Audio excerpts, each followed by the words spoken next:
Welcome back, ladies and gentlemen. This is Joel Garris of Nelson Financial Planning. You're listening to Dollars and Cents, Central Florida's longest-running radio program, airing live on News Radio WFLA Orlando.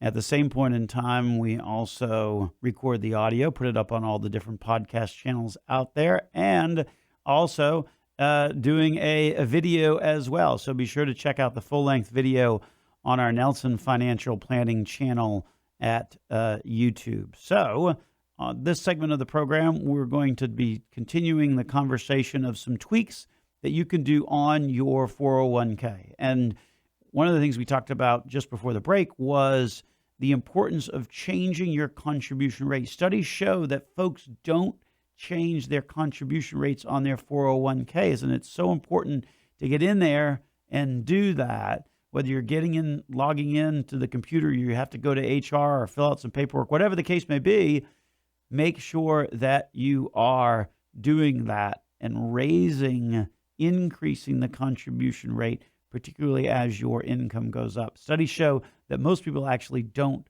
do that, unfortunately.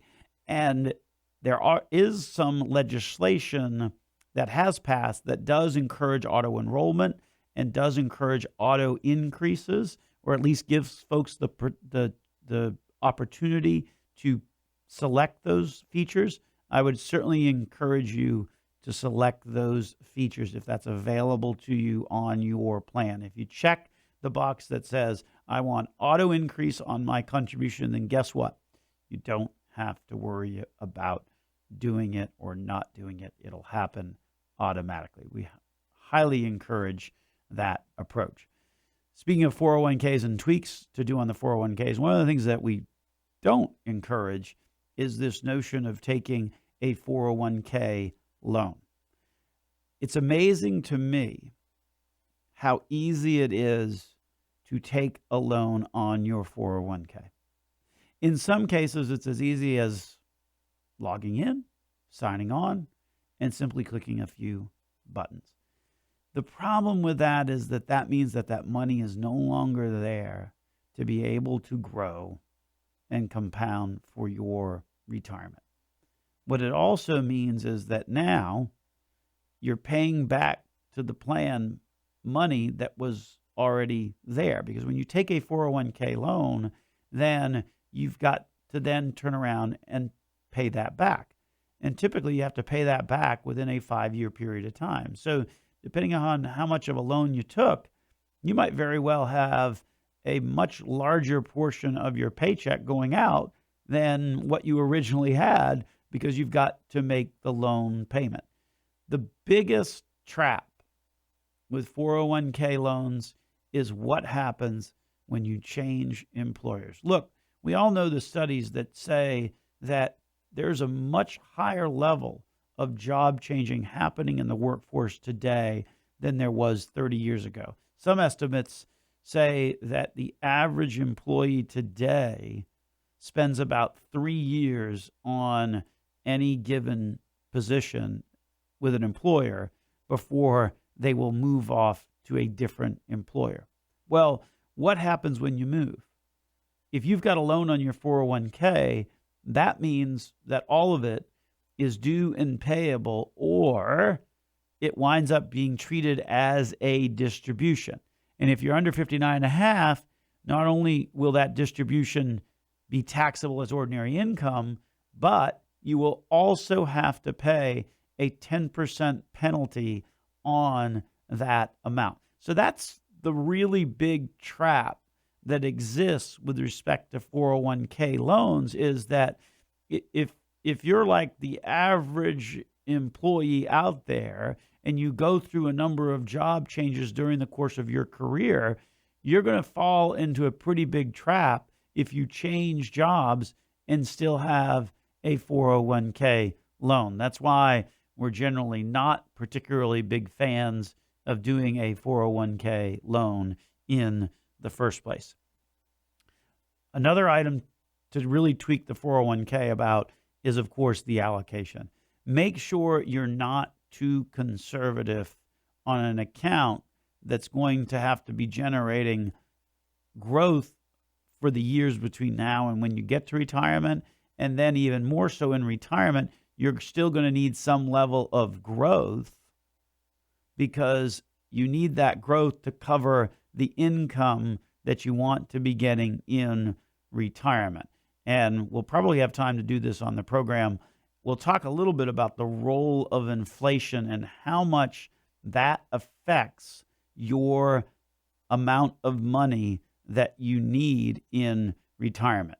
That's going to surprise you because of how big those numbers are over the course of your retirement. So make sure if you're looking at your 401k and you want to tweak it a little bit, make sure that you are looking at that underlying investment allocation and particularly drill down into those target date funds. Those target date funds are very popular. Make sure you drill down and make sure that the target date fund that you have isn't too heavy on the bond side. That's a typical problem that we see these days, is that people just picking these target date funds thinking that, oh, I'm going to retire in X year, so that's the fund that I'm going to take. The problem is that often these funds, and they vary widely. You can take a 20-30 fund across the industry and have a very different mix of stocks versus bonds in that. So there's no harmonious standard for a fund just because it has a particular date on it. So you really want to drill down into and see what the holdings are. But more importantly, if you pick the target date fund that matches to the date of your retirement, the problem with that is that you still have another 25 years or so in retirement that still needs some level of growth on it. So be careful when you're picking that. Be careful of your allocation. Okay, so now we turn to the most important teaser that we've done on the show, which is how you too can become a 401k millionaire. And we're not going to have a show where you have to go up on the board and who wants to be a millionaire. This is something that anybody can do. And it starts when you're young. As any good investment result does, it starts when you're young. So if you are in your 20s and you simply put $500 away per month and you give it some time, because after all, that's how great investment results are achieved, is over time. You give it some time. By the time you are in your early 60s, if you've done that consistently each and every month, and assuming just a 7% return, which is actually a little bit lower than what the markets have done over the course of the past 80 years, guess what?